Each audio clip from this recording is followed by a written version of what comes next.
Hello, Worthy Your Addiction, and welcome to week 2 of fantasy football. This week's review. I'm going to try and switch some things up a little bit, try and get these videos to be a little shorter for y'all so you don't have to sit around and watch a real long video.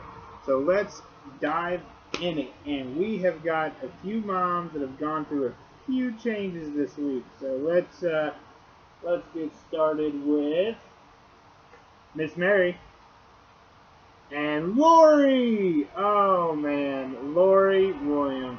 You got yourself a nice piece of jewelry there. It says Stu's bottom bitch. Which, I mean, honestly, that's kind of a compliment because the bottom bitch is the best bitch. She's the one you trust with all your shit, if you know what I'm talking about. Mary looked like, I don't know, she went through a few. Here, let's show that off real quick. There's the necklace, beautiful. And she might have had a few issues with her teeth. Whatever. But let's go. Mike versus Lucas. 118.3 versus 111.7 for a 6.6 difference. Mike goes to 1-1. Lucas goes 0-2. So we'll start with Mike as the winner. In trying to expedite things here. We're not going to dive into too many things for all the winners because y'all won. What the fuck there to talk about? You got bragging rights. So, Mary, congratulations. Nothing's going to happen more to your face this week. Mike, you had a running back and a wide receiver that you could plug in, but you won, so who cares? And then Dallas got the win over Washington, 31-21. So congratulations to you. You saved your mom this week. She goes to the win. Oh, Lori. Lori, I'm so sorry. Your son needs to step it up. Lucas went to 0-2 this week. He tied for having the lowest scoring player, which was Adam Vinatieri for -1. Some changes you could have made, man. Wide receivers. You had Larry Fitzgerald for 15.4 on your bench. He topped both your receivers, Stephon Diggs and T.Y. Hilton, 9.9 and 14.3. Your tight end. You had Eric Ebron on the bench, 11.5, over Njoku, who might be having wrist surgery. Did not play. Not the best decision. You sat, I will say this, you sat Randall Cobb, which is pretty good. You're taking a step back for Green Bay and all the Green Bay players. But Green Bay did get the win, 21-16 over Minnesota. So congrats on that. But we will see what happens to Stu's bottom bitch next week. Loser pile. Boom. Alright. Mommy! Kevin's mommy! Alright, so my mom is beautiful and has not had anything wrong yet. But it looks like Lenora is having some thoughts there. Should have swallowed. Decisions. Ended up with Kevin, but it is what it is. Alright, so Kevin got lucky. Let's just be honest here. Kevin got lucky as fuck. It was 117.5 to 115.7. This was the closest game of the week with a difference of 1.8 points. This puts me and Kevin both 1-1. So let's start here with Lenora. Alright, real quick. Boom. Kenny Galladay's back. He went off for you. No wonder he's your keeper. Such a surprise. Kenny Galladay, 25.7, paid off. I will mention you have 3 quarterbacks still, and you still chose the right one, Mr. Watson, at 12.5. But you're sitting on Darius, I think it's Darius Geis on IR. Sure, let him sit there. That's your problem, not mine. But yeah, you got super lucky because at the last 3 minutes of the fucking Jets and Browns game, Jamison Crowder gets 2 receptions for a handful of yards, and that's what put you over to barely beat me, or I would have taken this win. So fuck you. Yeah, and then Green Bay got the win, 21-16. So Lenora is safe this week. She goes to the safe pile. Kenny goes to the safe pile. I'm sorry, Mom. I'm so very sorry. Yeah, I could have played Allen Robinson, Emmanuel Sanders, Tyler McLaurin. All of them did better than Robert Woods, who only had 6.2. All of them were on my bench. I mean, like I could have, like any of these things would have solved my issue with fucking Kevin. My running back, Montgomery, 13.8, topped all my running backs. My tight end, Austin Hooper, 7.4. Played T.J. Hawkinson for 1.7. So anything could have helped me beat Kevin. Didn't work out, so it is what it is. LA Rams got that win, 27-9 over New Orleans Saints. Bye-bye, Drew Brees. Sorry, buddy. You can't hang with the pros, man. That's how it goes. But, Mom, I'm sorry. You're going to lose this file this week. All right. Let's see who is next. Becky. Mommy again. All right. This is Stu's mom, of course, and Aaron.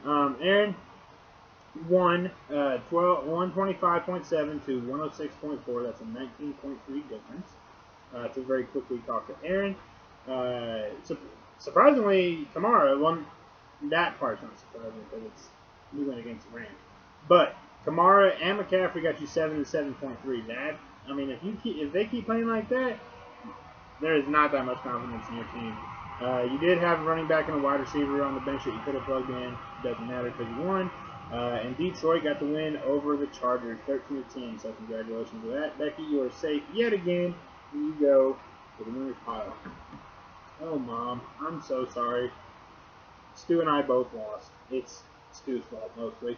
That put Aaron to 2-0, and and Stuart is now 1-1. So Stuart tied the lowest scoring player with Mr. Drew Brees at -1. He is injured, had thumb surgery, out for a minimum of 6 weeks. Not my problem. Wide receiver, John Brown on the bench, 14.2 over Mike Evans, 10.1. Tight ends, what was it, Michael Andrews, 25.2 over Zach Ertz, 17.2. So, yeah, he lost. Sucks to be us. And the Saints lost to the Rams, 9-27. The only thing that would have been better is if you had been here to sit with me while we watched that game. But I guess telling you that you lose over the phone is just as good. Alright, sorry, Mom. Losers pile. Let's move on. Alright. Barb! Mary! Oh my god, Mary, what the fuck is that? It's like you joined the Slapaho tribe, or maybe the Smack-a-Bitch tribe, Slapaho tribe, whatever, you know. Let's do this. So Kyle won 150.4 to Gurridge 146.7 for a 3.7 difference, putting both teams to 1-1. So let's talk to the winner, Kyle, real quick. Congratulations, Mary. He took care of you this week. He had the highest scoring team with 150.4. He had the highest scoring player with Patrick Mahomes at 38.9. There was a wide receiver and a defense that you could have switched in, but you won. Who cares? And you got to take as much solace in this win because San Francisco annihilated the fucking Bengals 41-17. It's fucking San Francisco, man. That's pretty fucking sad. So you're all gonna have to step that shit up. But lovely Mary here, chief of the Slapaho tribe, she gets to be safe this week. And old Barb's coming with me to the losers pile. Hi, Barb. Alright, so your son, let's see, could have played Calvin Ridley, could have played Brandon Cooks, both of them 24.5 and Cooks 16.6, over Josh Gordon's 3.9. Not the best decision. Running backs, Devin Singletary 11.7 over Mark Ingram 9.7. Should have changed it. And then, you should have played Goff. Now, I get it. Between Goff and Wentz, but if the Rams are playing the Saints, it's probably going to be a shootout. If it's a shootout, you want Goff in. It was close, though. Goff had 20.8, Wentz had 19.3. So, it is what it is. But poor Barb lost, and she's going to the losing pile. The only solace take this week is Buffalo beat the Giants, 28-14. The Giants. Woo. But hey, Buffalo got to win. Losers pile. Alright, and the last one. Padow, Slim versus Brian. Oh my goodness, you might need to do a little shaving there, Debbie. Don't know what to make of that. Okay, Brian will give you a win. Sharon, your son is 2-0. 2-0 coming into this league as a newbie. You got to be proud of that.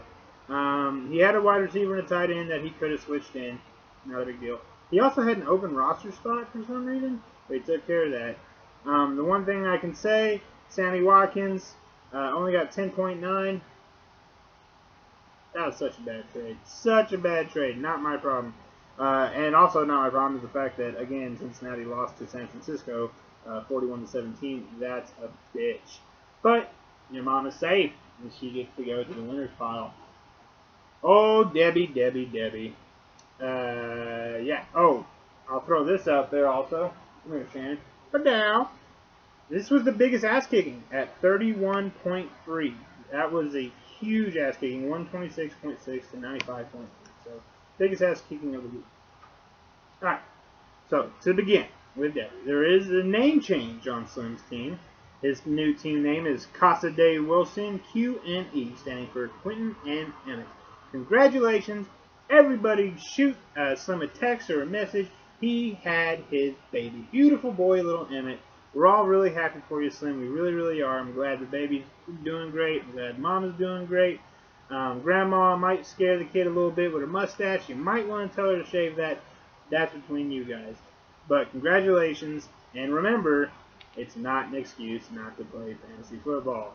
Alright, so you were the lowest scoring team this week, Slim. It was really bad. 95.3. The only thing that I saw that could have been a big difference was your wide receivers.